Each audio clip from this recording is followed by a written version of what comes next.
उत्तर प्रदेश के बुलंदशहर में एक सरफिरे नौजवान ने किसानों पर जानलेवा हमला कर दिया। इस हमले में एक खातून समेत 2 अफराद की मौत हो गई, जबकि 5 अफराद अस्पताल में जिंदगी और मौत की जंग लड़ रहे हैं। मक्के के खेत में काम कर रहे किसानों पर अचानक एक के बाद दूसरे पर उसने हमला कर दिया। मुलजिम को पुलिस ने हिरासत में ले लिया है। पुलिस का कहना है कि मुलजिम का दिमागी तवाजुन ठीक नहीं है। वो घर से निकला और उसे रास्ते में जो मिला उस पर हमला किया। थाना खानपुर के माजरा गांव में एक मानसिक रूप से थोड़ा सा डिस्टर्ब व्यक्ति के द्वारा फावड़ा लेके घर से निकला और रास्ते में जो लोग मिलते गए उनको घायल करता गया।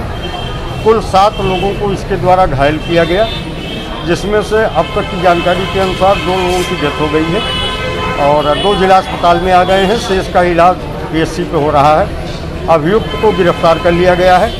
वहाँ से वो भाग गया था मौके से। रास्ते में हमारी एक दूसरी टीम उधर से गुजर रही थी। भागते हुए आदमी को देखकर उन्हें रोकने का प्रयास किया तो उसके शरीर पे खून के छींटे थे। उसे गिरफ्तार कर लिया है। फिलहाल वो पुलिस की हिरासत में है और फावड़ा जिसका इस्तेमाल इसके द्वारा किया गया वो मौके पे है। पुलिस टीम वहाँ पे मौजूद है। एडिशनल SP CO वहाँ पे है। मैं जिला अस्पताल में हूँ घायलों के इलाज के लिए। अब इसमें 2 चीज़ उल्लेखनीय है। एक तो इसका किसी से कोई विवाद नहीं था। जो घायल हैं सब अलग अलग परिवार के हैं।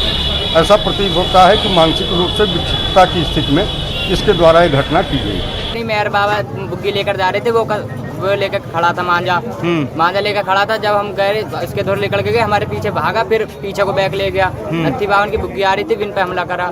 फिर मैं आगे को तेज लेगा बुग्गी, फिर पीछे और भी थे बचाने के लिए आ रहे, फिर बिन पे हमला करा। 4 लोग है, चारों को मार के मारा। अच्छा, आप प्रत्यक्ष थे वहाँ? बिल्कुल। हाँ, आंखों देखी? बिल्कुल आंखों देखी।